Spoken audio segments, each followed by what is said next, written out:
All right, Scavengers, welcome to the Six Scale Scavengers Show podcast. This is your host, Bryan Fontaine. I'm joined, as always. Welcome to the Six Scale Scavengers Show. Starting off hot. My apologies. Starting off hot.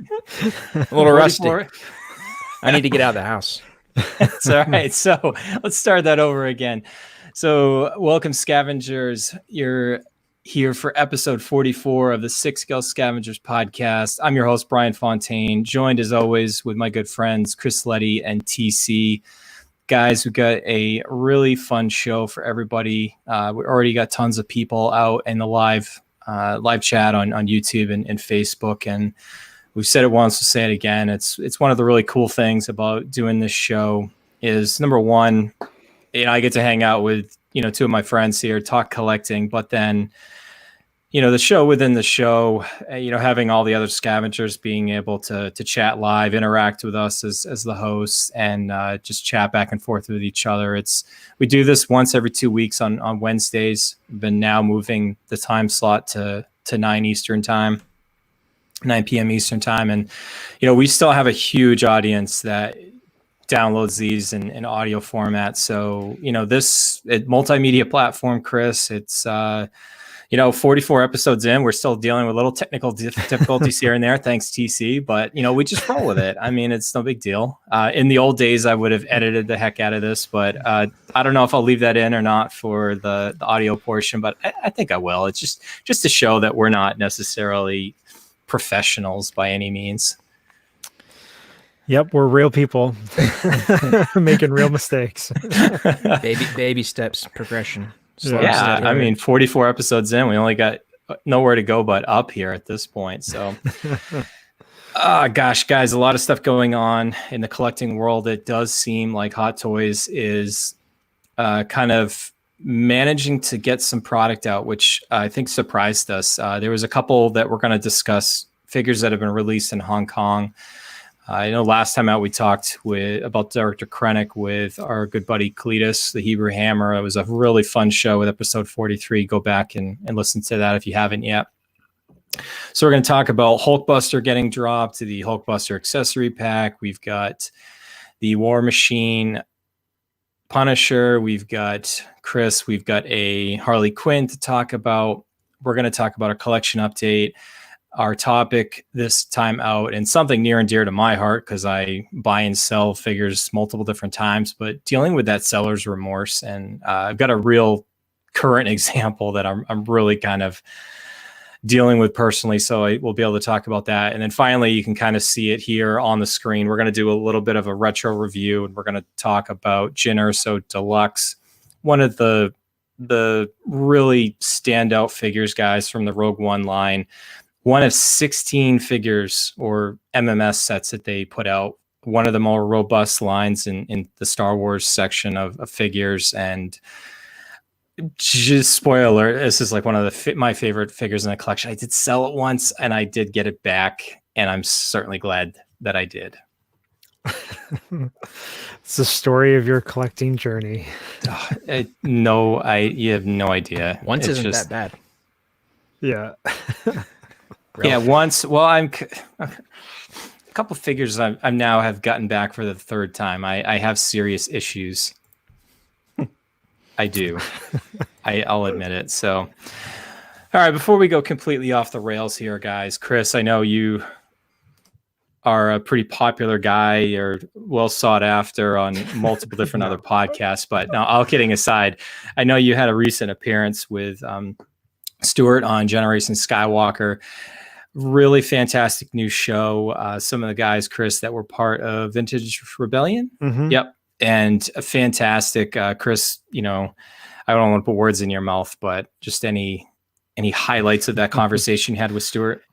Yeah. It was a few months back, and Stuart and the gang were ramping up to get their catalog filled of episodes before they launched. And so Stuart Skinner, he's the main host, and then he's got a team of individuals that do all sorts of different things. And it's a great new podcast, and it's all Star Wars, but it's not.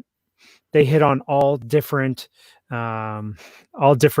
topics within the Star Wars collecting community. And I just happened to be the first feature guest. I think it was episode 3 or something like that. And we just talked all about hot toys, and a number of the other hosts do collect hot toys. And so it's great to see and hear, other podcasts talking about this stuff. And I highly recommend it. It's just a solid podcast all the way around. And they're on Instagram and Twitter, and they got a website. So it's Generation Skywalker, and fun time. If you would just want to hear some more Hot Toys content, check out that episode that I'm on, and I definitely recommend subscribing. Yeah, good stuff. Like one thing we do in the community is make sure we shine the light on other people doing really good things out there, and certainly check that out. I know, especially a lot of us are either have a lot of time on our hands now or working from home. It's funny. I actually have probably upped my podcast consumption recently versus normally my commute in total is only about maybe 30 minutes combined some days. So if a podcast is really long, it does take me multiple days to get through. So I'm really powering through podcasts now at this point, as opposed to before when I wasn't really on the road all that much. Yeah, it's a good time to catch up on all that stuff. Podcasts, audiobooks, all sorts of good things. There's no sports to listen to or anything like that. And, it's a great time for content creators. And I think, there's so many options out there. Yeah, absolutely. Before we get into our next segment with a spark, I just kind of wanted to give a shameless plug for our website. Speaking of that, Chris, having not necessarily tons of time, but something that I've wanted to do ever since we launched the website. And believe it or not, before there was a podcast, there was just checklists, and that was kind of like my thing. So I had that was what it originated from, Chris, probably 6 or 7 months before we even started the podcast. I was doing a lot of that stuff. So one of the things I always wanted to do was, it's really hard on a one page, to have a chart and have all the information that you really need, was starting to make like individual product pages for each thing, where you can have more like release dates, some of the things that we talk about on the podcast.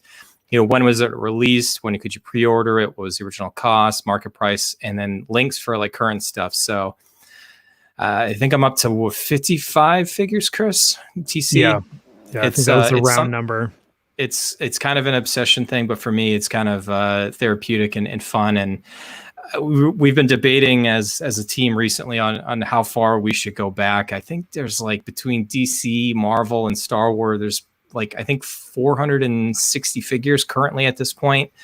And I've only put a small dent, and I don't know if we're going to go all the way back to the beginning, but I'm kind of working newest to oldest, and then trying to keep up with it on as new things kind of drop. And it's just out there. It's a free resource. It's something that we use on the podcast, and if we could give back in any way.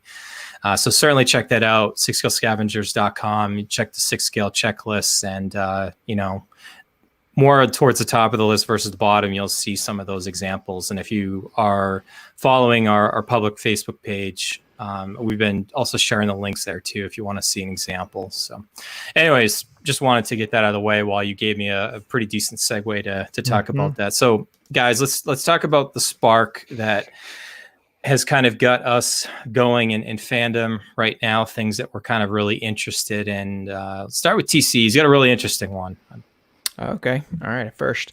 So like Chris said, there's no sports going on right now. It's kind of a lull in the sports world, actually a lull with everything. But that documentary, the Michael Jordan documentary called The Last Dance. I don't know if you in the audience, if you don't know what it is, it's a documentary. I believe it's 10 parts, and it spans over a month, and it tracks the 1997, 1998 Chicago Bulls. And that's everyone, most people know that's Michael Jordan's last season on the Chicago Bulls. They end up winning the championship. It's their second three-peat. Spoiler alert. Oh yeah, I guess I blew it for some people. There's some of our listeners that probably weren't even born yet. So. But yeah, so that's a big documentary coming up, and what channel is that on? ESPN or ABC. one of those two. Yep. But what's interesting is it kind of, there are some products by Enterbay. Enterbay has the NBA license. They've had it for years. I have always known about them. I never collected them until just recently. Started to get in, and what I'm trying to do, I won't give all the details because I want to get started on the project first. I don't want to, I don't know, commit to something. But I've very strongly doing this where I'm going to pick up some of their product, which I think is at a really good price, point, and try and part out this set. So they have Enterbay has a Michael Jordan set. It's a 2-figure set. Comes with all 14 of his Air Jordan shoes during his playing career.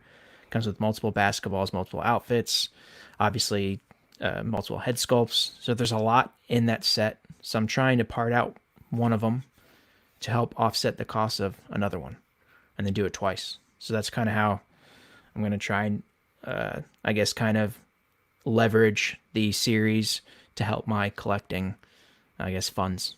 So that's my spark. I'm interested to see how it plays out. I was working it out in my head where I'm counting at least like 28 to 30 individual pieces that I could legitimately sell, I think, for $20 plus, $30 plus dollars. I mean, you got to figure each of the Air Jordan shoes could bring in 20 to 30 bucks. If you go to the ones or the 12, 13, 14s, his first pairs or his last pairs, those are more iconic. I think those I'm thinking could get maybe 40 bucks. I mean, they're authentic Enterbay. I live in the US, I'm not overseas. And then you talk about the basketballs, each of the outfits, the bodies, I know go for 75 to 100 bucks, and then the head sculpt. So it's packed out. So I'm trying to see if this might actually help me offset the actual cost for one of those sets, because they're fairly expensive. But, no, it's a good idea. You might even be able to, one suggestion too, you might be able to do is just do like a start time for all of them. So you list them all like exactly the same time. And then you have people that might do, get a bunch of them, and you can save yourself on shipping and stuff. So I'm wondering if I should auction them. I think I probably should. Yeah. If you start them all like the same time and then auction them, you might, because once somebody sees that you have like multiple things for sale, I do the same thing. If I'm interested in a figure, first thing I do is look and see if they've got anything else listed. So it's that's a great strategy, just because you get people get hyped with the auctions, and especially if they start off at a low price, you get a lot of people involved, and so it's kind of the way to go, honestly. Like with that said, specifically, it's kind of nearing the end of its production run, so they're kind of sporadically out there on a couple websites. There's not many left. Also, just the fact that most sets that I've seen in any kind of figure collecting don't have a fraction of the total accessories that you can easily take out from the set and ship quite easily, because all the shoes are pretty small. The basketballs are small. Even the jerseys, they're really easy to ship. And I think it kind of lends itself to a perfect storm. I'll see. Totally. We'll see how it works out, but that's kind of how if I can at least get at minimum the cost of one set just to see if the experiment works, I'm cool with it. Yeah, and Gare Bear's got Michael Jordan with a bullet #1 on his rankings. Jordan, James, and Kobe. So yeah, it's I remember watching him quite a bit growing up, and I just I always rooted for the Magic for some reason. I just never I respected Jordan. I just never was like a super Bulls fan. I did follow him because they just kept winning all the time. But... I know. And we saw him on, the East Coast against the Celtics all the time. And so, yeah, it's funny. Like, I wasn't a major Michael Jordan fan, but I just came across a picture of my basement when I was like in high school, and there's like 3 Jordan posters on the wall. And I'm like, I don't really remember that. And there's Kobe Bryant on there too and stuff. I'm like, Paul Pierce. And so, but no, it's great. I am really interested to see how this experiment works for you. And I hope everything works out for you. I'm trying to gather my supplies, of get my little boxes and tape, and get those padded envelopes that I need to use. I never use it, but we'll see. No, that's great. Good stuff, TC. All right, Chris, how about you? Yeah, a little bit. I mean, just a little bit different. I don't really talk about it that much. I'm a pretty decent Bond fan, and I might get some flack for this, but Daniel Craig is my favorite James Bond. Um, Royale is like top 5 movie for me, and my wife and I, it's one of the one franchises that I can get her to watch, and gee, I wonder why. But it's we just decided to start a little mini marathon of Daniel Craig movies, and yeah, just get me back into that, loving those movies. And I'm, bummed that the new one got delayed, but I'm looking forward to it in November, and we got Skyfall next.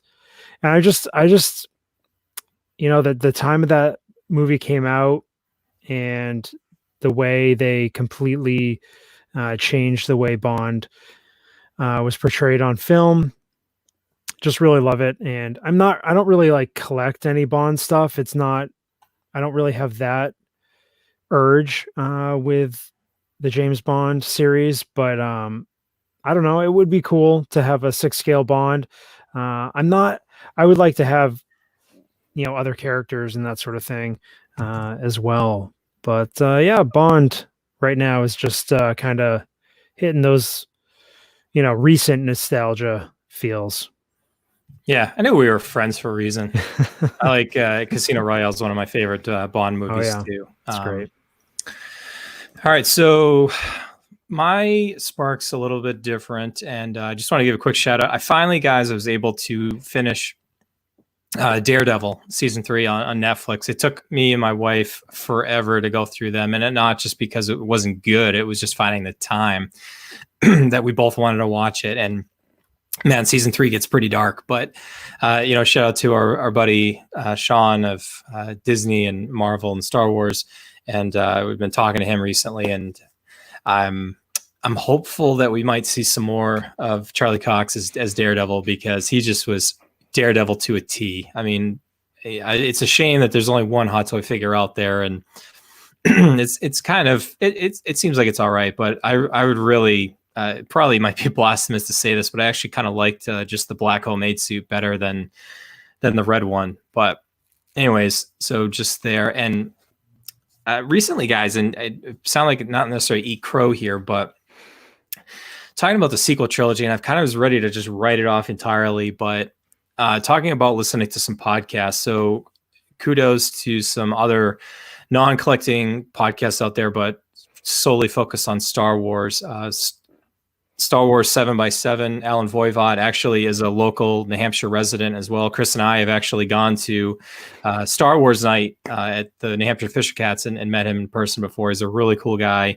Does a daily Star Wars podcast, at least 7 minutes a day. He guy's insane. He's almost up to, I think he's actually going to hit like episode 2187 here at some point. So that's just crazy. And then Chris, you gave a shout out recently to Podcast Stardust. Dennis and Jay, and they do an excellent job. Just very, very easygoing conversation, really easy to follow. But both of them covered the novelization of Rise of Skywalker recently, and it's a shame to say that you need a novel to embolden the movie a little bit more and understand some of what they did on screen. And you can kind of see some of the stuff, it just didn't translate to film, but to me, like that was just some more mistakes with the movie making and the script and everything. But, I gave it another shot. I watched it, Rise of Skywalker recently, and I was kind of willing to, give it another shot. And I'm ready to open my collection up again to sequel trilogy figures. I guess long story short, but I have no willpower. But. I've got about an hour and a half left in the audiobook for Rise of Skywalker, and I got to tell you, there's definitely some exposition and some storylines that get built on, and some of the characters get more depth. A little bit more with Lando, Zori Bliss, some of the stuff with Kylo at the beginning. There's just you get the internal thoughts of the characters and that sort of thing. And I'm really enjoying it. Actually, I haven't purchased the Rise of Skywalker yet, but now I definitely want to watch it again after listening to the audiobook, and I want to listen to those two podcasts and their breakdown and what they thought about the movie or the novelization as well. So that's cool. I mean, I don't quite have the urge to jump into more of the sequel trilogy figures, but I can see why my co-host might. As Joe's saying out there, shocker. I don't know if that's related to what I just said or something else, but anyways. So before we get into news, I just wanted to, guys, you can help me kind of give our shout outs here. Super Duper Paratrooper, Joe, Elvis, Jesse, Toy Bills. I thought I saw Mark out there, Elvis in the house, Mike, a lot of the usuals. You guys see anybody else? I saw Albert out there. We got obviously Gare Bear. Bebe 13 Jr. That's a first. I haven't seen that one before. Yeah, so welcome aboard. Danny Lee. Yeah, Danny Lee, Mario, the Intergalactic Arms Dealer. Saw Gene. I think he reached out to us on Instagram recently. So thanks, guys, for tuning in. About 33 people so far. And like you said, there's all kinds of chatter going on in the chat right now, live on YouTube. So it's just another reason to kind of tune into live, but also works just as good as an audio podcast here as well. Oh yeah, love the chat. All right, guys, let's talk some news. Oh man is right. The Hulkbuster. This, I did not see this one getting dropped, guys, like at all. It just surprised the heck out of me. Yeah, this dropped a couple days, actually yesterday, April 14th.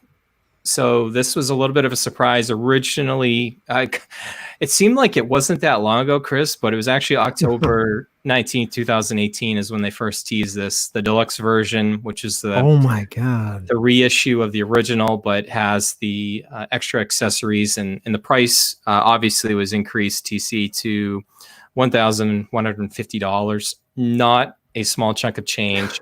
MMS 510, obviously from that iconic scene in Avengers Age of Ultron. Sideshow's still looking like they're going to be getting this between May and August, and that could be the case. Before we get into kind of the details here and looking at the pictures, I know our buddy Jenkin Wong, Figure Collecting for Dummy, did an unboxing recently, and he had indicated, TC, that this thing weighed as much as a brick. I know, man. 15 kilograms, whatever that conversion is to pounds. Fairly substantial. And he said he took a cab home. He said it was tough. And they had to box up the shipper box with a wrap. The handle, he said, would just snap. It's not built for that. So oh my god. Yeah, it was an interesting unboxing because he had to kind of figure out how to get it out of the shipper without toppling it over. And then I know he spent a lot of time trying to exchange the regular arm for the jackhammer. But yeah, it's impressive, man. It looks just as good as the first version, and who knows what kind of improvements that they made on it, structure-wise. I mean, Hot Toys is always doing something, but if this is on your list, awesome. I know I want this one. I will say it is shocking that it came out this early, but at the same time, I don't know if it really is because they need to. Hot Toys probably needs to lean on their most popular figures right now. Just with the current situation, Iron Man sells. Hulkbuster obviously sells. It is expensive, but this is their bread and butter. They know it is, and this is kind of why I think some things are getting pushed around. Schedules are getting changed, but this is an awesome piece. This is like the pinnacle of what Hot Toys can do as far as 6 scale. I mean, it's just got everything you could imagine and more. And it's one of those ones. There was a long time I was planning on getting this guy. I had even gotten Age of Ultron Hulk. and I just I want it, but we'll see as time goes on. You've got But time. You've got yeah, time. but I bought about the you? Hulk. I was gonna say I bought the Oh yeah. Hulk during the Marvel lull. I don't think I got a great deal on it, but Hmm. the Hulk prices are starting to pick up again. Yeah. And I think it's partly due to this release. So Yep. Yeah. It's a sweet release, and a lot of people talking about this figure. what do you think, Yeah, Bryan?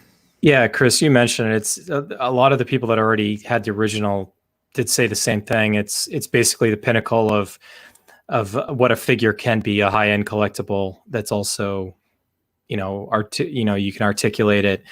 The size is just impressive. There's a ton of weight to it. Again, you're talking about a really iconic scene. Really, maybe one of the only good parts about Age of Ultron. I'm just not as, it's not one of my favorite MCU movies. It does have some good parts, and obviously this scene is one of those. And obviously, you might want to also think about picking up the 43 reissue that's out there. I think Sideshow actually is giving free shipping on it right now, which is kind of crazy because you're Wow. talking over $30 probably to ship it. I think those would go quick as a result of this. If anybody was waiting on trying to pick that up as a result of this, dropping. So if you had the original, they also did make the accessory pack available if you wanted to get the jackhammer arm. And there's one other thing too that I think it comes with, and it's a really odd shaped box. It's really it's pretty tall, and it's not a typical Hot Toys shape, but obviously I'm imagining that it probably has the two different arms that you can, attach. So you can grab Hulk's arm and then the other one with the jackhammer fist. And I mean, guys, I'm not gonna get it either. I just, space wise and cost wise, I'd rather get more Star Wars figures, if I'm being honest. But I know Roy is pretty excited about getting this, and he's been chirping quite a bit about this. I know he's got it on his pre-order list, and looking forward to that. Yeah, I keep telling him. Oh, sorry, go ahead, Chris. No, I was just gonna say, yeah, he's chatting away in the in our personal chat, and he's got a spot, I believe, picked out for it, and it's just, with the 43 being able to fit inside of it is just insane. And I can't wait to see with him and his photography skills and that sort of thing. I think he's going to come up with some great stuff. Yeah, he mentioned that he found a regular Hulk for a good price, and I'm like, you may want to hold out for the Age of Ultron if you can somehow find a good deal on it. It just goes so well. I know the first one can substitute in with anything. It's obviously classic, but I think if you're going to get the 43 in the Hulkbuster, you may spend the 150 extra to get the last piece. Yeah. All right, guys, keeping up with the diecast theme here. Another surprise release was the Punisher War Machine armor, GM33 diecast 28.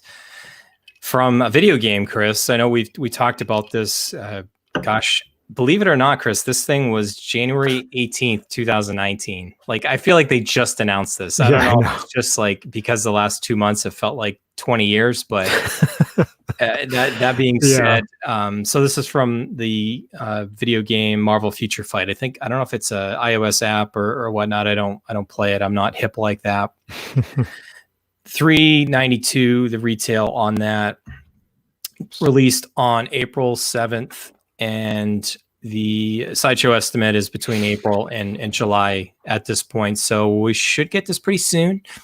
TC, I know you weren't on the podcast when we first talked about this. I remember Chris and we had covered this, and I think we determined that it was essentially a repaint of the War Machine Mark III, and which isn't a bad thing. It's one of the better War Machines that they have. And I never in a million years would add this to my collection, guys, but I have to admit that this thing does look pretty freaking cool. Yeah, I mean, it looks good. Like you said, it's got pieces to the 3, but it also has pieces of the 1. the Mark 1. I think the shoulder pads are from the Mark 1. The legs are from the 3. But yeah, it's almost like a kind of kit bash. I don't know. It's like it looks nice. It's not for me. I don't have any kind of connection to the game that it comes from. But I mean, if you want a good looking War Machine, this surely is not gonna disappoint. Yeah, if you're Frank Castle Punisher fan, War Machine diecast collector, I mean, it just adds a different element to the lineup, and he looks badass. Speaking of lineup, look at this lineup, guys. Oh man, that's nice. All 4 War Machines plus the Punisher one. I mean, that's just screams badass there. Mm-hmm. Plus you've got the 6 and the Iron Patriot, to come as well. So I don't know. I've actually seen quite a bit of buzz and stuff about this out on like Instagram and stuff. I think this is going to be, even though I don't think any of us are really tempted by it, I've seen enough people that are a little tempted by it. I personally, the head sculpt isn't bad. It's definitely stylized to the game, and it's obviously not a real person. I like it better with the helmet on. Mm-hmm. I think it's going to be obscure enough. TC, I don't think enough people would have probably pre-ordered this. Like, to me, this one actually screams like it might actually be scarce enough down the road where it could actually, rise in value. I think we miscalculated the Mark IV. That one has really, you can get it for retail or under, and that one really hasn't taken off as we thought it might. But this one, I think just because a lot of people might have slept on it initially, like the production run might not be as large. They really pushed the Infinity War line like a lot. Yeah. I mean, yeah. I know. The Mark 50 had 2 runs basically. Infinity War Thor had 2 runs basically. And who knows what they did with the War Machine, knowing that they were going to produce a lot for the other figures. I know that War Machine came out like 6 months early, and it was in stock like right away, and it's still in stock, I believe. So it'll sell out, I think, somewhat soon, but you just don't know what the supply is. The prices of the aftermarket are, in my opinion, more dependent on the supply. The demand, I think, is growing, but it's fairly steady. I don't know. What do you guys think on this lineup? Which one's your favorite?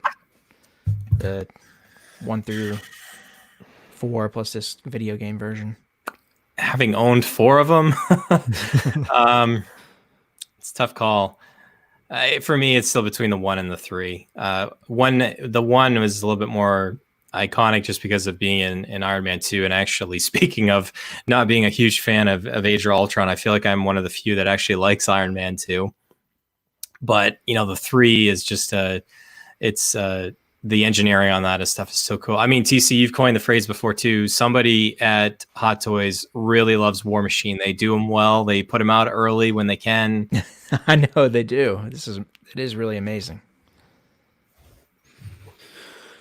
Yeah, I don't know. It's tough for me. I had the 2, and it was really weak. And then that's an understatement. Yeah, and then I've got the 4, and I really like the 4. I've seen yours. I saw yours in person, Bryan, and I mean the 1 and the 3 are awesome too. So, but it's just the price, the value of those is too high. I'm not going to jump in for them. The 3 has gone down. The 3 has gone down, but yeah, the 4 is awesome. My favorite's the 3. Like Bryan said, it's so simple. The design's so simple and kind of clean, but it's still got that bulk. It's also impressive. Yep. All right, guys, I'm having a little bit of an issue with bringing up the images right now. Okay. I was going to bring out the images for the Harley Quinn from the Arkham Knight game that was actually, it dropped like literally when we hung up with talking to Cletus last time out. Yeah. We're back to having that luck of things dropping right when we get done recording. So this one was back on April 1st.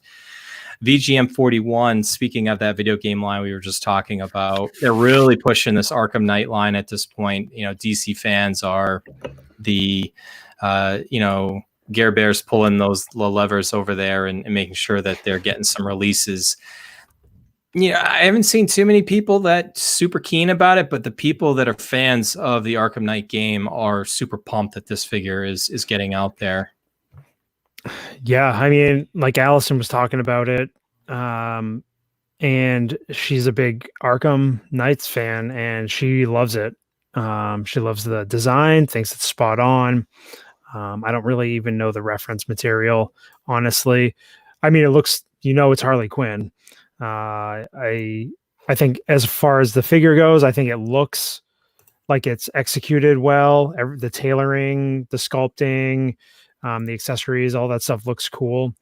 And yeah, those Arkham figures, I mean, I feel like they sit around forever, other than the like prestige edition ones and the low run ones. There you go.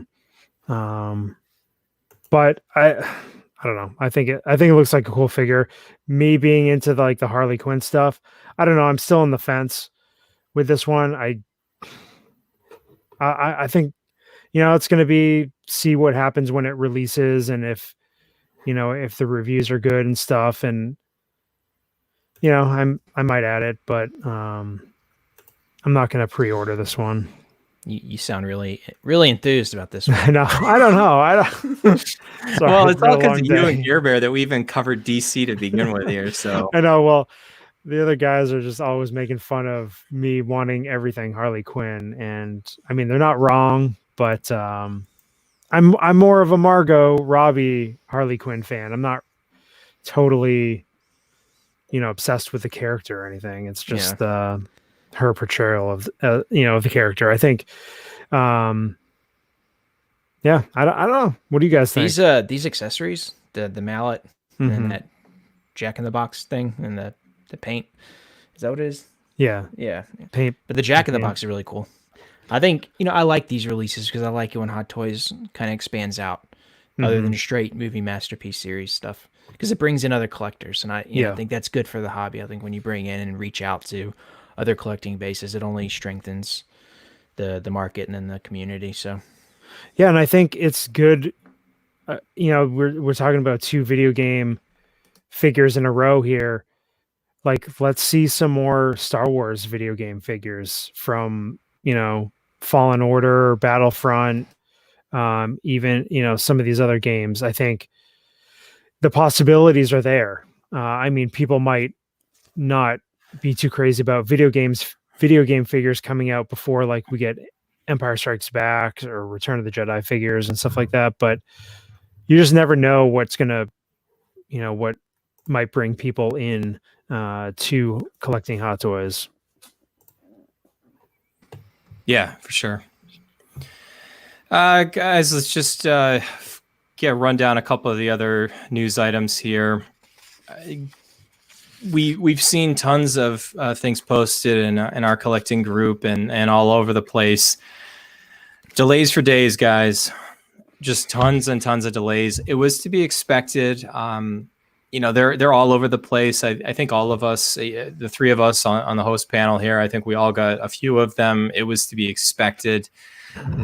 The one thing, Chris, before I throw it over to you first here, is it does seem, and TC had alluded to it with, Iron Man, Hulkbuster, it seems like they're trying to prioritize their big ticket items and the things that are going to sell well, which, to be honest, they're a business. They need to make money, and especially in the environment that we're in, prioritizing that right now over something that might not sell super well.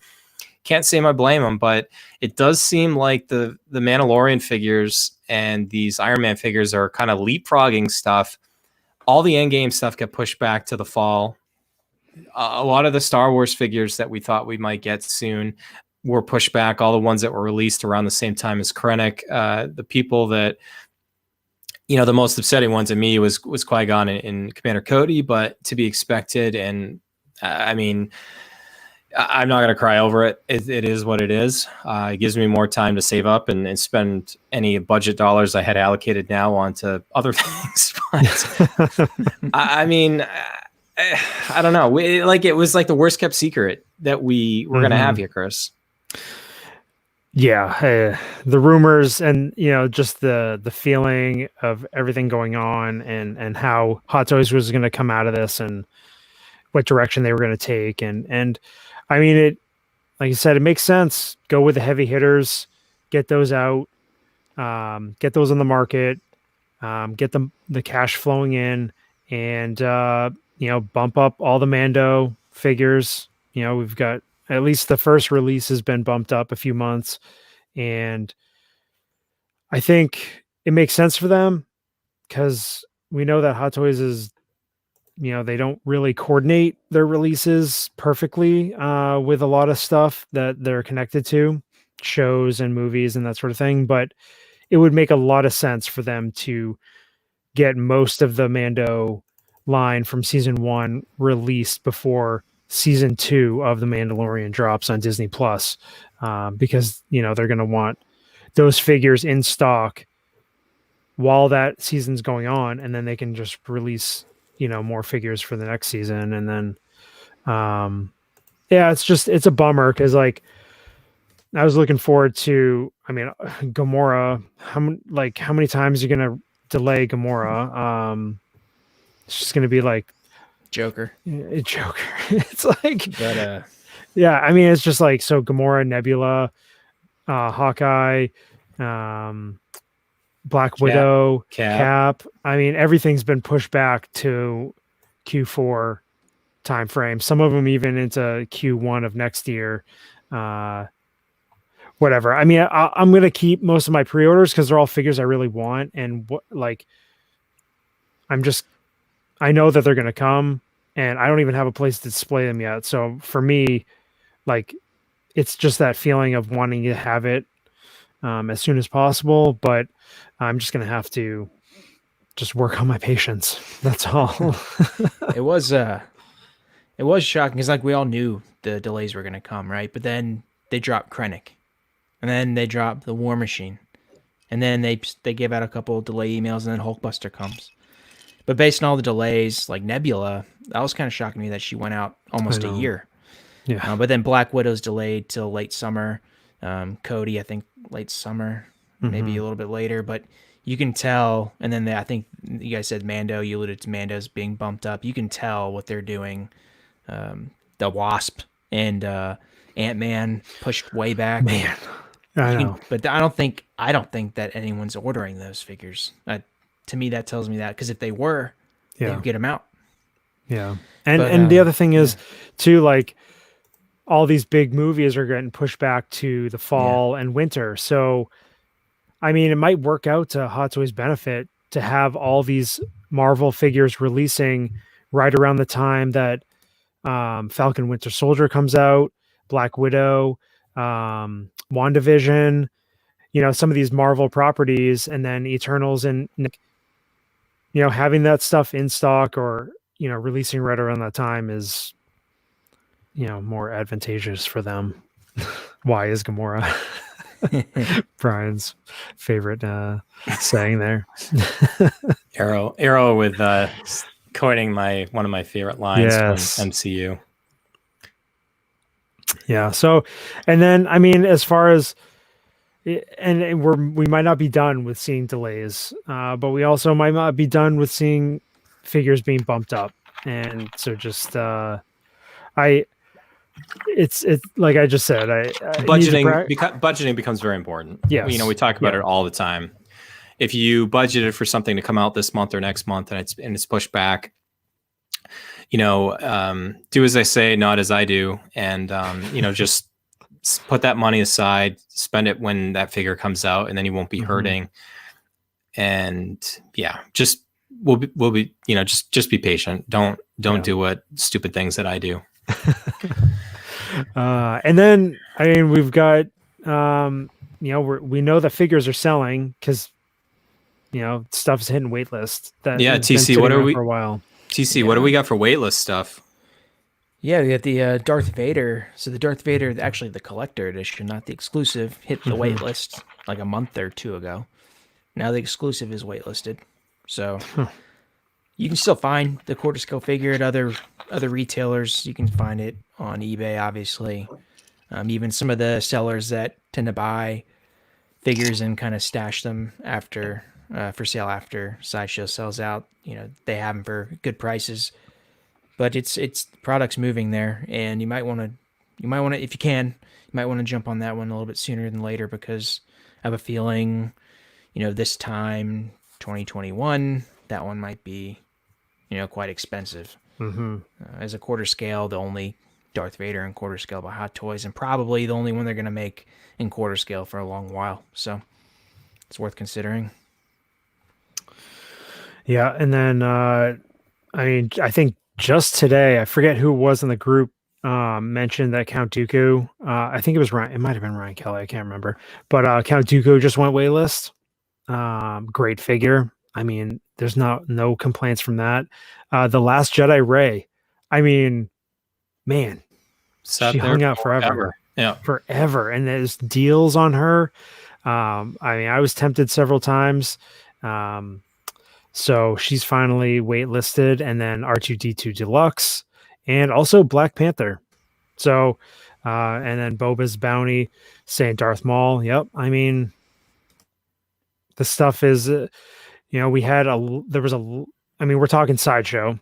So there's a lot of stock on there for a long time, Marvel and Star Wars. And now we're starting to see, with all these delays and not a ton of stuff coming out, people are, using those rewards points and coupons and everything. And they're still giving out coupons for random purchases here and there, for $25 off, the next thing. And so, I mean, we've all learned that, try to get it retail and, some stuff drops below, but you can't bank on that. It's really tough to say what is going to drop below.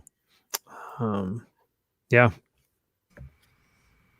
All right. Good stuff. Lot of news to cover. I didn't think even a few days ago that it was going to be as fruitful as it was. But, the good thing about doing this podcast for 44 episodes now and coming up on 2 years at this, is it 2 years or 3 years? I don't know.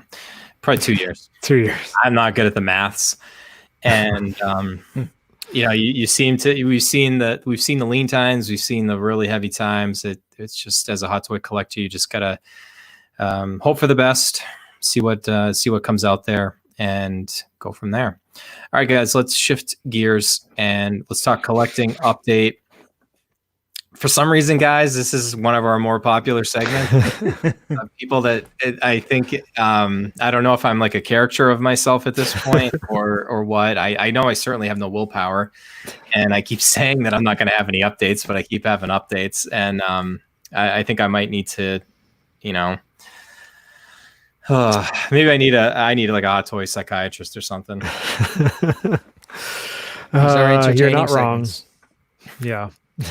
All right, who wants to go first? You talk first. I talk first. I'll go first. I don't really have a ton going on. So basically, I succumbed to peer pressure as well, because literally all it took was for Roy to post a picture about a Force Awakens TIE pilot, and I'm like, I think I need that. And then I found one for a pretty decent price on eBay. Had some money in PayPal, so the price didn't hurt too bad.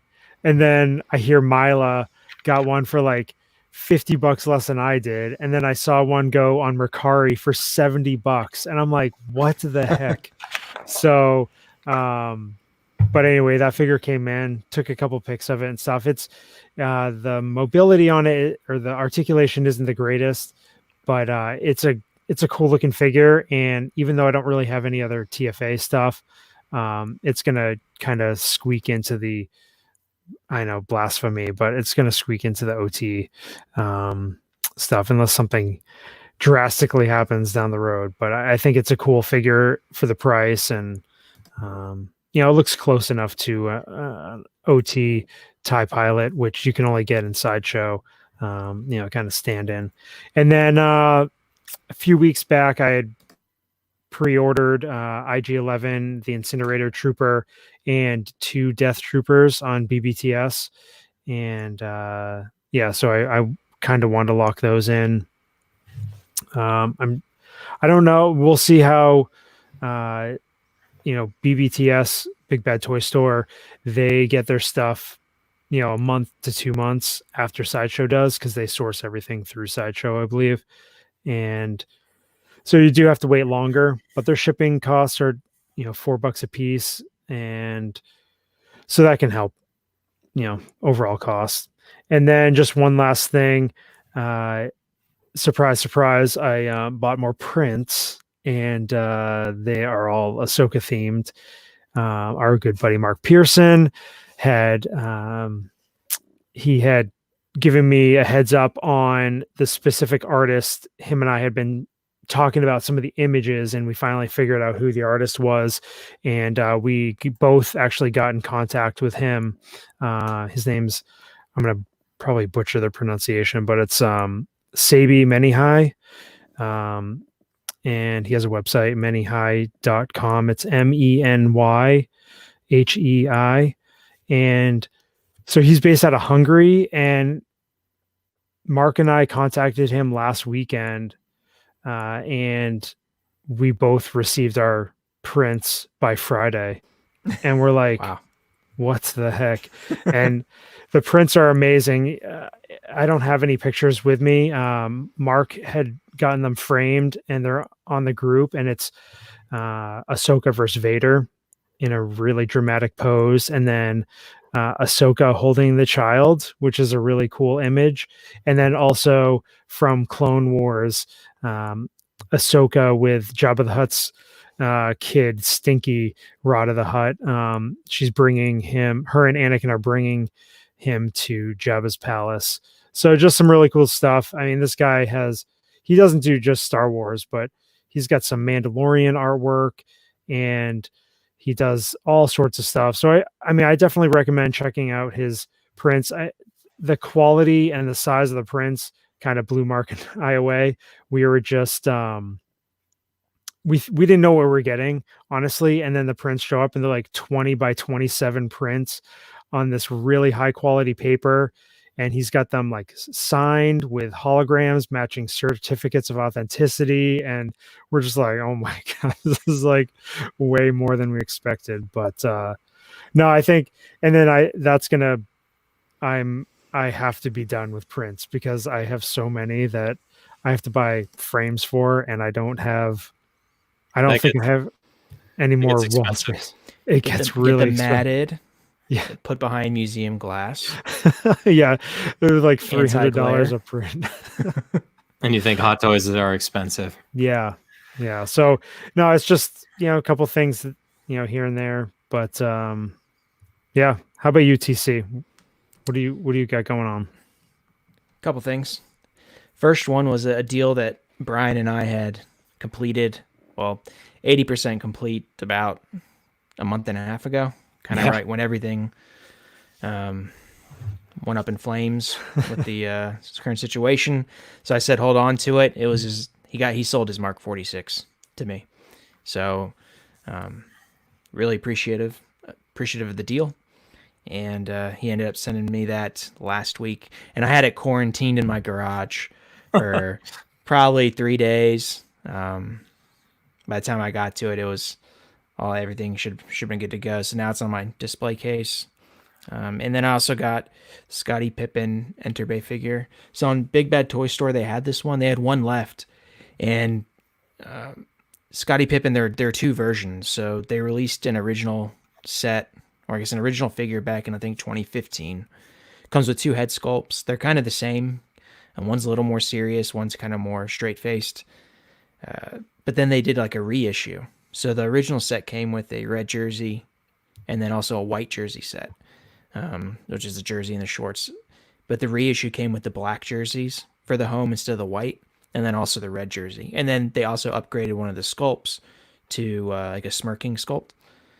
So on Big Bad Toy Store's site, it looked like they only had the version 1 in stock for some reason, but it was discounted so heavily. I said, oh well, I'll just do it and take the better pricing over the newer version, which I figured probably isn't that big of a deal.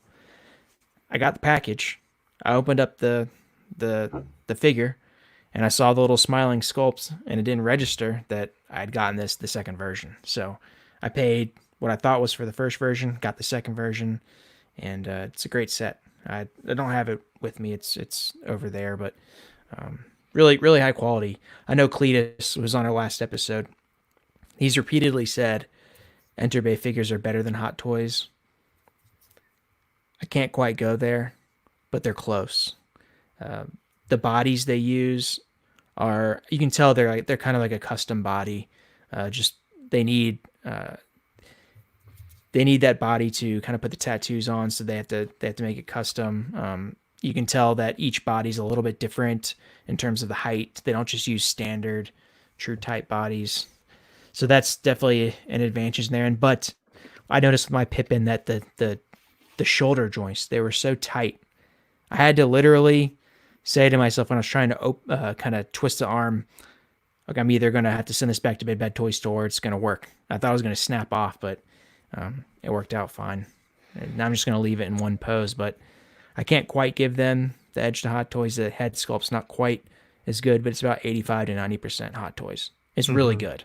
Nice. It's just not quite JC Hong level, but it's very, very strong in my opinion. And I'm looking forward to the Jordan sets as well in the future. That's what I have. Yeah. That you post a picture of it, and I'm like, I mean, they look just great. With, I mean, you could tell it was Pippin right away. I mean, there's no denying, who it was, and they just look cool. Are you getting a basketball hoop or anything? Are you gonna get... No, I can't. First, I can't find them. Okay. It's so weird. Like Hot Toys, you can find them so readily. They're on eBay. They're on multiple sites. Enterbay figures, the most random websites, like shoe stores that are online, will have Enterbay figures because the NBA, obviously, but they're not sourced at very high amounts at like your Big Bad Toy Store. Entertainment Earth had some. I'm trying to think of other ones. You have to go overseas, like Malaysia, just to find stuff like that. But even if you go to those websites, they're long sold out because they're much more popular than some other types of figures. I mean, you'd think like NBA teams would have these figures in their team stores, at the arenas and that sort of thing. And they might, but they may not be online. Yeah. You can tell their run. I think the Pippin was at a 3,000. Some of the Jordan stuff's 3,000 or 5,000. But just telling you, it's such a random thing when you're searching online to where these things are sourced from. You might just randomly go on and Google, and one day it was not there, but then the next day there's a small tiny shop that has stock of Enterbay figures. It's weird. It's cool though. It's cool. Yeah. All right. Brian, I guess I'm up. And last but certainly not least, and certainly not going to be not for lack of entertainment here. All right, deep breath. So, guys, I have a DC figure now. I have a DC figure. I never thought I would utter that phrase. And I alluded to it last time out when I was doing the DC checklist and putting all those like 82 figures out there and looking at the images of everything. And the one that tempted me the most, and I was tempted when it originally came out just because of the color contrast, and people in our Facebook group already know what the figure is that I ended up with. But I ended up with, from Sideshow, the Wonder Woman comic concept art version, and it's pretty cool. I gotta admit, like Gal, you can't go wrong with Gal, and the overall it's pretty awesome. But you both know, Roy knows, I can't remember who else I looped into trying to figure out what I want to do. Like, you guys know me at this point. Like, I don't just dip my toe into something. When I'm going to do, like, I'm going to jump in, I'm like, oh, well, there's only, looking at the checklist, there's only 4 Wonder Woman figures. I think I could get them all. If I'm going to get one, I might as well get 4, because that's just the way that my brain's wired. So, I'd gotten the Wonder Woman, I had left it sealed, and then I was talking, and I did an order. I mentioned it last time out, but Ray with Underground Figures, and I'll mention him again in a little bit. I I was able to get the Justice League version and the training armor version for really good prices, retail or under retail, excuse me, on his site, and I got them, and I had all three. As TC had indicated, they were all under quarantine, and I looked at so many videos. I was looking at like old D Knight videos. I was like, okay, they're all sealed. I don't know if I want to keep them or not. I don't know if I'm ready to commit to this. And I finally was just like, all right, I'll open one and then see how I'll go. And I took the test. I opened up the comic version, and I was like, okay, I'm good with this. But then I'm like, I don't think I need the three of these, and I certainly don't want to track down like the Batman v Superman one. And all of this just because I did the checklist and I watched Batman versus Superman and Justice League, and like I said, that's just how it works. But I ended up actually selling the Justice League version sealed to Gare Bear in the group. Really good deal. And then I think I sold the training armor one on eBay. So I didn't end up keeping both of those. Just ended up getting a wash. I ended up just keeping just the one Wonder Woman, and that's my story. It's a good looking figure, man. It's like the color classic, classic Linda Carter, style coloring and that sort of thing. It's like if I'm gonna have one DC figure, and now that we're covering DC, I can at least say that I have some representation in my collection. And it's like, obviously it's not movie accurate. It's definitely based on the Justice League version, but like you said, Chris, it's unique enough that it can stand alone. And actually, she's buddied up with Jack Sparrow right now, of all people, on a shelf and a detolf. So no other desire to really go too crazy with anything else at this point. But that's just kind of my crazy Wonder Woman story. It was kind of in the works the last time we talked, our last podcast, but it wasn't fully committed and completed. And I hadn't even made the decision on if I was keeping all three and was going to track down the fourth or not. And so keeping one, sold two. But I wasn't done there. So like I mentioned at the beginning with the Spark, renewed interest in the sequel trilogy for Star Wars, The Rise of Skywalker. And really what kind of generated our topic for this time out was dealing with seller's remorse. And I know Milo was talking about it recently in our group, and she's bought like the same figure 3 times. Well, Milo, I know exactly how you feel, because I'm going to be doing that too. So where I only had like 4 figures in my collection that were sequel related, I decided I wanted to go through. I wasn't going to go through and get a lot of the First Order troopers. I have one of those. I have the Sith Trooper, but I really wanted to collect some of like the original trilogy characters that continued on, and then I really like Rey. I really like Kylo. So that's where I'm currently trying to scavenge some really good deals. But I did end up finally, I had a feeling I was going to, but I just needed to see Rise of Skywalker at home once more before I went ahead and did it. So I pre-ordered Rey and Kylo Ren from Rise with Rey at Underground Figures. Just a little tip, if anybody is looking at his website, you have to email him if you want to put in a hold for a pre-order.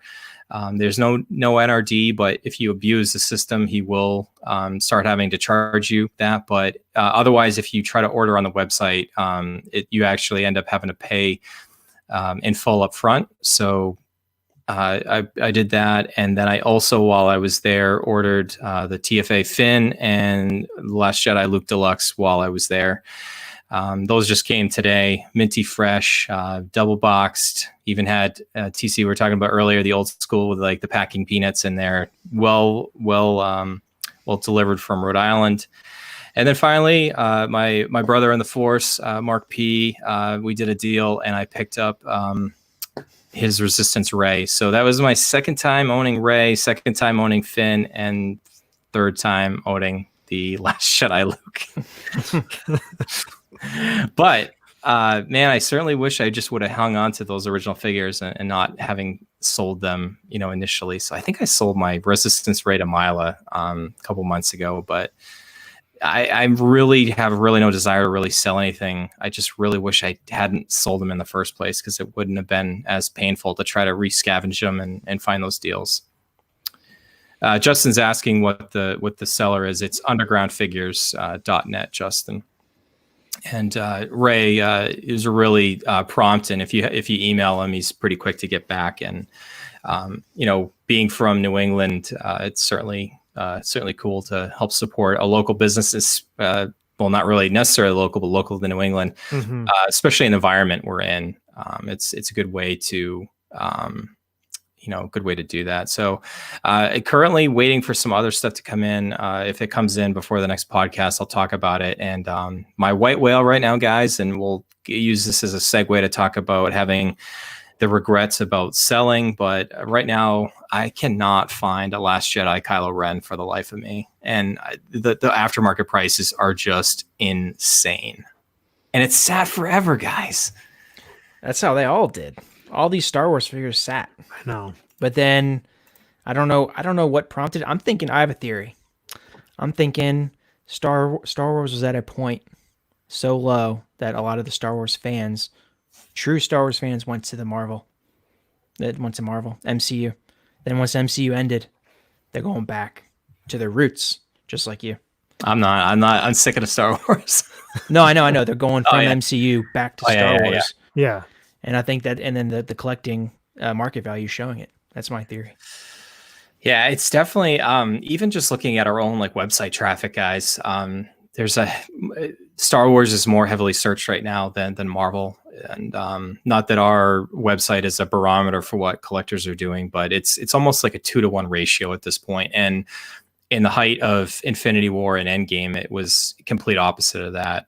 Maybe even 3-to-1. I mean, Marvel was like so popular at that point. But anyway, so the topic I wanted to talk, we're kind of running long at this point. We still need to cover Jyn in a little bit, but dealing with that seller's remorse, and Mark was just mentioning it. Like he and I have bought and sold figures. Our buddy Raul here in New Hampshire, Chris, where we do deals and stuff between ourselves all the time.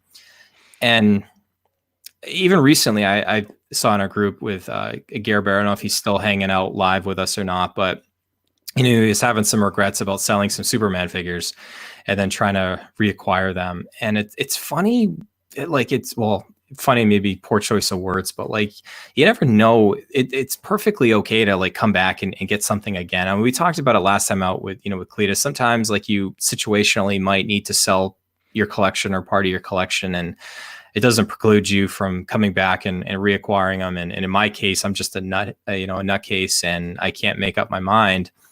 But you can still go back and get things afterwards. And it's funny because like when you start to reacquire things, like you can practice what we preach all the time with like our, trying to find scavenging deals and try to use connections and friends that are also collectors and see if they can help you find things. But like I just mentioned it, like I had the Last Jedi Kylo Ren in my collection for a little bit. I ended up selling it, and I was just like, oh, well, I'll just keep the Force Awakens one.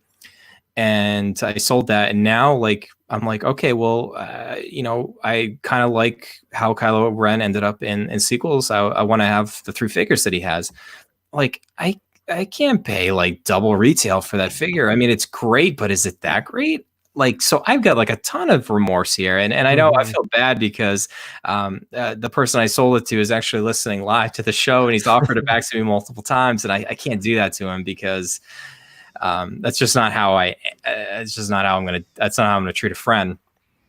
But I'm actively seeking one, and I've got a ton of remorse about that. Not that I'm not trying to guilt Mark into this right now, but slip of the name on that one. But it's just funny, like when you buy, I think we're gonna do this maybe as a 2-parter at some point. I don't know if necessarily would be next time out, but sometimes dealing with like buyer's remorse, and I have that too. Like I just bought 2 Wonder Woman figures, and I'm like, I don't think I want to keep these. Maybe I want to sell them. Oftentimes, I'll even sell a figure before I actually have it arrive in my house. I've done that. I've done that too. But I don't know, guys. I'm kind of rambling. Drop shipping something.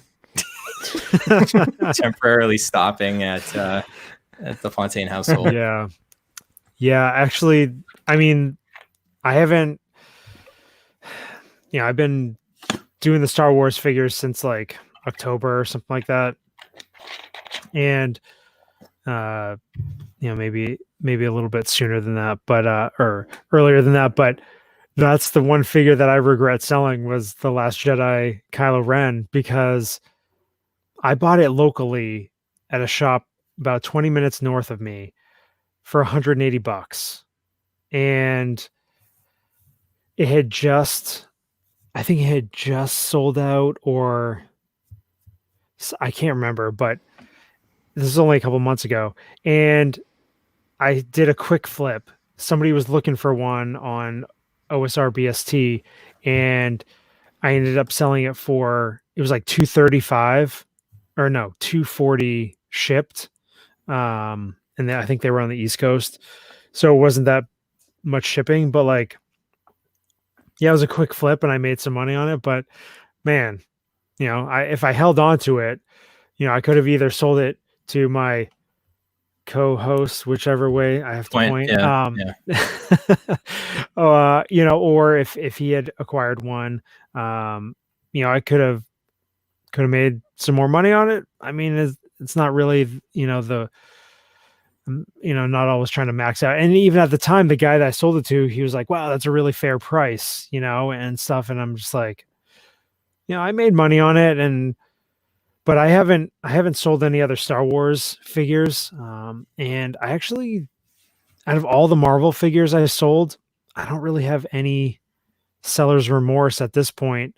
I mean, maybe once I start displaying figures, I maybe a little bit of remorse for selling like Mark IV,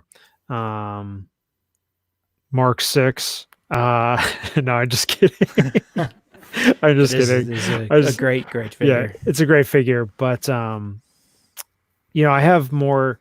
I have experienced seller's remorse with other things that I collect. The selling, comics back in the day and vintage figures back in the day, and I've had a lot of seller's remorse for getting rid of stuff when I shouldn't have. But you just never know. You never know how the market of this stuff is going to go. Mark, he's guilt tripping you. I'm really not. Really not. But yeah, I mean, I think you haven't sold tons of stuff out of your collection. No, right, I mean, I'm more of You've sold some stuff, but not tons. Yeah, I'm more of a keeper, and I do have a lot of other things that I've sold to fund the Hot Toys collection. And what I've learned over the years, I mean, Bryan and I have talked about it, several topics and stuff like that. It's like quality over quantity, and then buying what you really love, and that sort of thing. Like, I don't need to buy an entire wave of Marvel Legends or Star Wars Black Series or 3 3/4 inch figures, like, just because I felt like I needed the entire wave. Like, that's how I used to be. Now I just pick and choose what I want and how it's, how I plan on displaying it, and all that. Just trimming the fat off, how I collected it, and what, what I collect, and so. As far as Hot Toys collecting, 6 scale, don't really have that much seller's remorse, but I can see why my co-host does. So, it's tough, especially when you're watching. You get back into these movies in a marathon, and really start digging in. Yeah. Mark's killing me tonight. Yeah, I know. Yeah. Hey, Mark. TC, I know Chris and I have been doing a lot of the talking here. Any thoughts before we move on? Couple of them. Number one, I think really the only figure that I really regretted at the time, or not at the time, but like a year after selling it, was the Mark 47. Mm-hmm. Yeah. But I sold it for like $650. So I bought it at retail for $350 from Big Bad Toy Store. So at the time, I thought it was great, but then I never wanted it back. And by the time I wanted it back, it was like going for like $1,400. And that wasn't even, I'm not even exaggerating. So obviously I just resided to the fact that I wasn't going to get it. But then obviously it's getting reissued. So that's a whole nother ball game. But I have noticed a couple things in my collection, and also just differences in Star Wars and Marvel. Is number one, as my collection has grown, I want to be careful because the value of each figure, if one leaves the collection, it doesn't mean as much. It's just, it doesn't have the same impact. So like if I were to sell like a certain Iron Man figure, even if it was like the Mark V, just as an example, I might regret it a little, but there's still a bunch of other Iron Man there. Difference between Marvel and Star Wars is it seems like each Star Wars figure carries its own weight in its own moment in the entire story more than a Marvel figure does. So like if I were to sell Hoth Leia, which I did, and then I rebought it, traded my second one. Sorry, I bought one, traded it to Steve, rebought it. If I were to sell Hoth Leia, that would have more impact to me than necessarily losing a Thor figure. Even though the Thor figures are awesome, I love them. Yeah. But it just seems like I don't know, Anakin Skywalker from Revenge of the Sith is Anakin Skywalker from Revenge of the Sith, not just an Anakin. I can't combine, I can't put Anakin Skywalker into like the Phantom Menace as like a replacement. It doesn't work like that. But in Marvel, Spider-Man, the advanced suit, Spider Monkey suit, movie promo suit, Homecoming suit, they all kind of blend. So I think that's why also you're kind of seeing people move their Marvel stuff. People can live without certain pieces more than Star Wars. Yeah, and that's kind of how I went about when I started shifting into Star Wars and seeing what I had gotten for Marvel. I'm like, yeah, I'm not a completist as far as Iron Man figures go. I mean, they all look awesome, but I can whittle it down and figure out how I'm going to display things and what goes with what. I don't need 7 of them. I can live with, a couple. And then, like I had like Hawkeye from Age of Ultron, and because I wanted a Hawkeye, I like just wanted the team of Avengers, but I'm like, I don't think I really want, that figure. And like, it was like nothing, getting rid of a figure like that. His figure from Endgame looks a lot cooler and you have more options. And so, but yeah, it is different when you look at Marvel versus Star Wars, and throw in the other lines, as well. That's why some of the, like Terminator figures are more desirable, because it's like that's the figure for that movie and that scene. And so yeah, I don't know, it's a good discussion. Yeah, we'll come back to it. I'll tie a bow on it and just say it's okay to go back and get something that just because you sold it doesn't mean you can go back. I know Ryan was just mentioning in the chat a little bit ago that he'd sold his Phase 2 Rex for probably not much more than retail, and now it's going about 4 times that. So sometimes it is tough to get something back, but as long as it's not so far removed from being released, it's sometimes not. You sometimes we're going to have to pay a little bit more sometimes for it, but other times you might luck out and still find a scavenger deal, and that's why we advocate all the time. Leave no stone unturned. Look at different websites. Use the checklists and stuff that we have on our website. Check eBay. Speaking of Makari, I missed out on like 2 really decently priced Kylo Last Jedis there, like literally hours before I started looking. So I do have a lead on one right now, but I'm not super confident that it's going to come through. It's just on a website that I'm not sure if their inventory is super up to date. So we'll see about that one. But yeah, I'll probably talk about it next time out. But I'm still hunting for that figure. But all right, let's shift gears, and I think it's time for us to talk about Jyn Erso MMS 405 Deluxe from most of the people on this panel right here. Their favorite Star Wars movie at the moment. And man, guys, what a great figure. Before we get going, I just kind of wanted to shine a spotlight on one of the new pages that we have out there. I actually went way back and just added Jyn to the checklist so we could kind of show off what it looked like live on the show here. And obviously we've got the original image from Sideshow with all the accessories and all the product information that you would want to know. a link to the Hot Toys original page, linking back to the checklist, product code, original retail price, a link that sends you right to eBay and helps you find out the current market price, or if you want to hunt for that, when it was announced, when it was released, and the links to those photos originally, what the estimate was. This figure right now, there's only one link to Sideshow because it's just the archived page. You can't, I looked today, you can't find it on any of the 10 major sites that we list now. Sideshow, Alter Ego, Big Bad Toy Store, Time Walker Toys, Underground Figures, and then internationally, KG Hobby, Pop Culture, Toy Square in Canada, and Toys Buying Agent and Toys Wonderland. So those are just things that I'm looking at. When I build one of these pages, guys, it takes me about 15 minutes, and I already have a lot of the stuff in my database now. So kind of crazy. I hope everybody uses the opportunity to take a peek at what's out there, as a resource.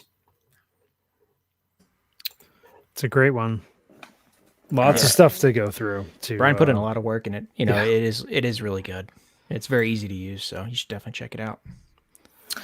All right, let me just switch okay. Yeah, cool. All right, so Jyn Erso, and we just had the stuff on the screen, but guys, this was in the Rogue One line. One of 16 MMS figures that we have. Product code MMS 405. The standard one was 404. The original retail price of this one was $249.99.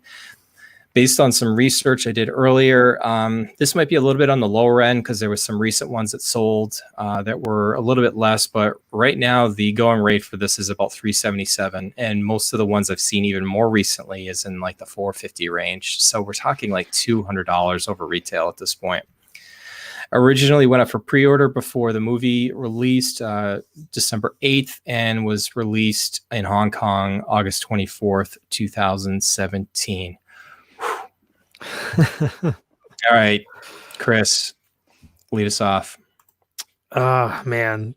Well, when I got into Star Wars, I knew that this was a figure that I needed to have. And thankfully, my co-host was very generous for hooking me up. Got your back, Chris. Man, you definitely hooked me up. This figure will be staying with me for a long time. I mean, she's got the deluxe, just has so many options for display, and you've got the Edu with the rain jacket kind of look with the hat and the goggles. She's got the rifle that you can put all together. You've got Jetta look, I guess, and then other, you can just mix and match. And I can't, when I opened this figure up, I just could not believe the tailoring, the fit, the way the figure looks. It's just so tight. Just everything is on point. And what are we looking? I mean, this figure's, 2.5 years old now. Is that right? Yeah, coming up on 3. Yeah. So, I mean, I think the head sculpt looks, definitely looks like Felicity Jones. Maybe Hot Toys with their, the skills, they improve every year with the skills, maybe, I don't know. The sculpt looks perfect to me in person. Some of these pictures looks a little bit washed out, like, not as tight, but I think Hot Toys nailed this look. And wasn't she like kicking around forever? She was. TC was the man on the spot with those. I blame you two, because you guys didn't get into the Star Wars game till way late. I would have had a couple more Rogue One figures, but because I'm influenced by you guys. Yeah.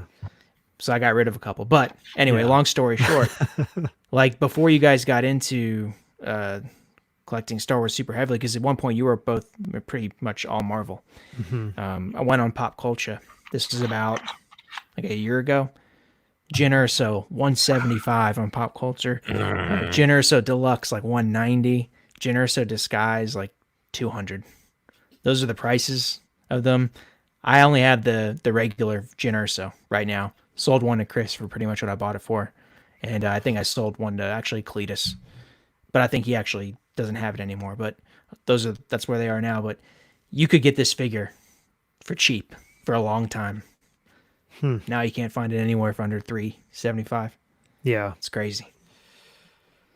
Yeah, it's just that was the height of the Marvel train, and I don't know what it is. Like it seems like a lot of people, most people, really like Rogue One. I've heard a few people that say they don't. I'm like flabbergasted, but to each their own. But I feel like it's just growing. It's growing and becoming better with age, honestly. And when figures like Krennic come out and people want to create those displays and go back and get figures that they didn't get, and you just look at that whole line, just all those figures have really strong aftermarket prices. Yeah, there's no duds. Yeah, There's zero duds. No, they're all strong. Yep. And this Mark makes a great point. Like, she's a total candidate for a multi-figure purchase, to get the different looks, because I haven't done it yet, but I hear that transforming her into that outfit is a pain in the butt. It's not as bad as you think. So No, okay. I just recently switched mine. There you go. It does take a little time. At certain times, it feels like you're dressing a Barbie, but for the most part, I actually prefer this Edu version, but I totally get it. And it's one of those rare times that with this deluxe figure, you can replicate every look that she has in the movie, from the beginning. Beginning of the movie, you can give her the Jetta look with the scarf. Then you can have her on Edu with that, and then I think when she goes to Scarif, you can take off the jacket, and then you just have just the vest, with kind of like the quarter length sleeves on. So you can basically recreate every look that she has in the film. And then obviously, the Imperial disguise one, which I know a lot of people are talking about in the chat right now too, that one has also skyrocketed. That one you do need the separate figure for, and it's the same exact head sculpt, but you get the Imperial disguise with that. And I have that as well. It's a good figure. It's obviously the same head sculpt. I prefer this to that, but I don't blame anybody for trying to track that down, as well. I just can't get over all the different options. This was certainly, as soon as I got back into Star Wars, I gave Mark a really good deal on selling this, because I sold it at the low point of when this is pretty available.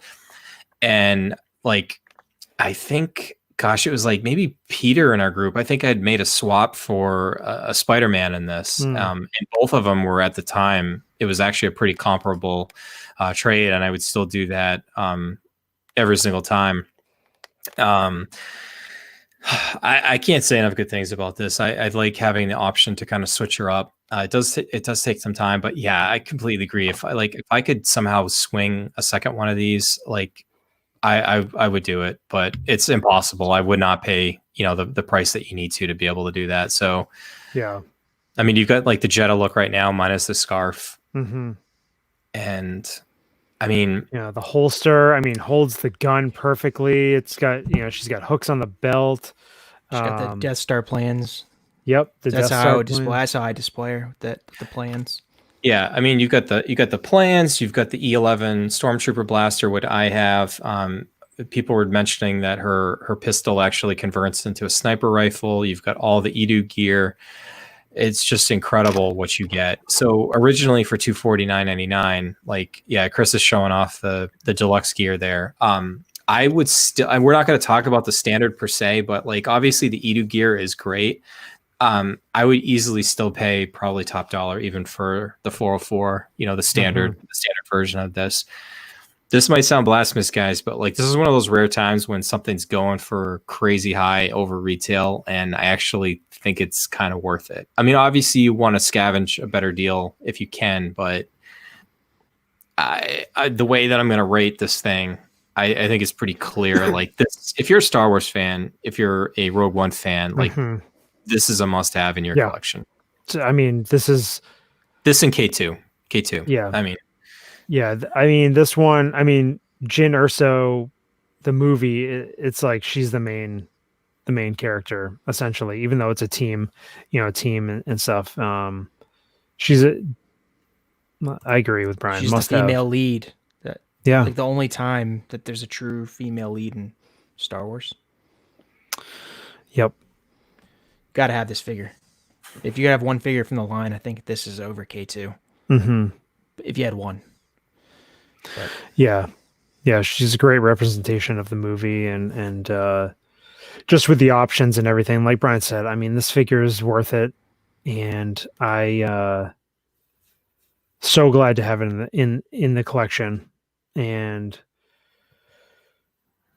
well, we're not going to get any more Jyn Erso figures, so this is this is it. I mean, this and the Imperial Disguise one, which again, that figure I think was underrated for a while, and I love that figure too. I think it gives you a different Imperial design, and it also, it's not just a standalone. It's not just a trooper, it's her in disguise, or you could just make it a trooper if you really want to. So it's got that flexibility, but yeah, I'm digging this figure. It's been a while. Robert would be happy to hear that. Oh yeah.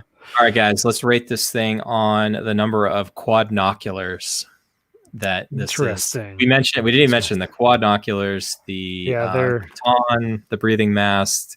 It's just crazy. Oh yeah, she's got, I mean, just all the accessories are just awesome. I love it. All right, Chris, you can go first. I mean, she's a 5. She's 5 out of 5 for me. There's nothing I can complain about this figure. What about you, TC? I'm gonna go 4.999. One tiny nitpick is the articulation is not that great. Yeah. The disguise version is better in that you can, there's more leeway in the outfit. It's just the design of it, because it's so tailored so well, it doesn't have great articulation, but everything else about it's just awesome. So.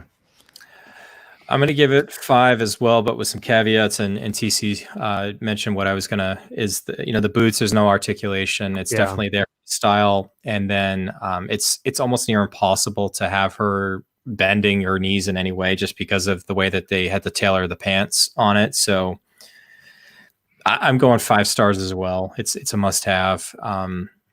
It's probably a top 10 figure in my collection. It's easily one of my favorite Star Wars figures. It's prominently displayed on on a top shelf.